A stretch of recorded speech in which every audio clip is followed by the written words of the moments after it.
Hello welcome back to my channel. ఈరోజు నేను చేయబోయే రెసిపీ మూన్ దాల్ కచోరీ. దాని ప్రాసెస్ చెప్తాను.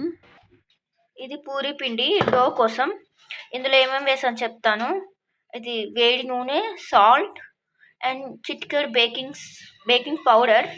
ఇప్పుడు దీన్ని డోలో ప్రిపేర్ చేసుకోవాలి. డో అయ్యాక ఏం చేయాలో చెప్తాను. ఇలా డోలో ప్రిపేర్ చేసుకోవాలి. కొంచెం సాఫ్ట్గా చేసుకోండి డో. మీరు కావాలంటే మైదా కూడా వేసుకోవచ్చు, అది మీ ఇష్టం. ఇలా కొంచెం డో ప్రిపేర్ చేసుకున్నాక కొంచెం ఆయిల్తోని ఇలా ఇలా చేసుకోండి.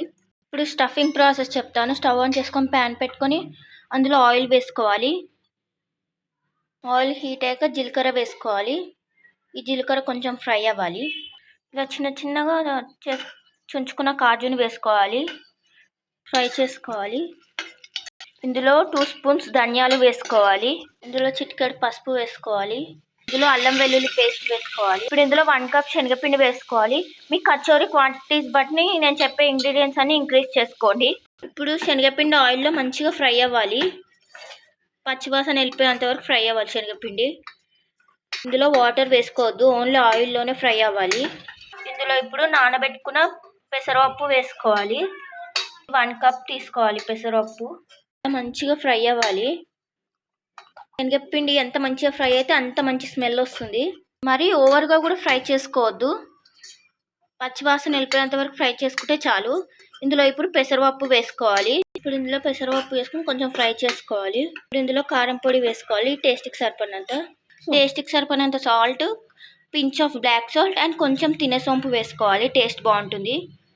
Stuffing ready. ఇందులో ఇది కొంచెం కూలాక కొంచెం నిమ్మరసం వేసుకోవాలి. కొంచెం పిండిని తీసుకొని ఇలా స్ప్రెడ్ చేసుకోవాలి. ఇప్పుడు ఇందులో స్టఫింగ్ పెట్టుకోవాలి. ఇలా ఇందులో రౌండ్ బాల్లో చేసుకొని స్టఫింగ్ పెట్టుకొని ఈ స్టఫింగ్ బయటకు రాకుండా క్లోజ్ చేసుకోవాలి. స్టఫింగ్ పెట్టి క్లోజ్ చేసుకొని ఇలా ఒత్తుకోవాలి. అంటే మరి సన్నగా ఒత్తుకోకూడదు, మన హ్యాండ్ ఇలా సైడ్కి పెట్టుకొని ఇలా అనుకోవాలి.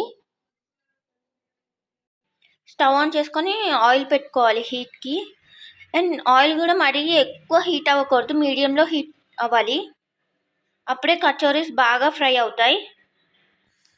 ఇవన్నీ ప్రిపేర్ అయ్యాక ఏం చేయాలో చెప్తాం. ఇలా అన్నీ ప్రిపేర్ చేసుకోవాలి. వీటిని ఇప్పుడు డీప్ ఫ్రై చేసుకోవాలి. 2 సైడ్స్ మంచిగా గోల్డెన్ బ్రౌన్ కలర్ వచ్చేంత వరకు ఫ్రై చేసుకోవాలి.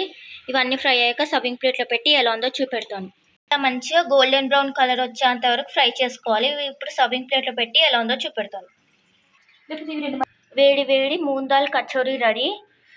ఎంత బాగా ఫ్రై అవుతే అంత బాగా పొంగుతాయి, మరి ఓవర్గా కూడా ఫ్రై చేసుకోవద్దు. వేడి మూన్ దాల్ కచోరీ రెడీ. మీకు గనక ఈ వీడియో నచ్చినట్టయితే please like, share and subscribe to my channel.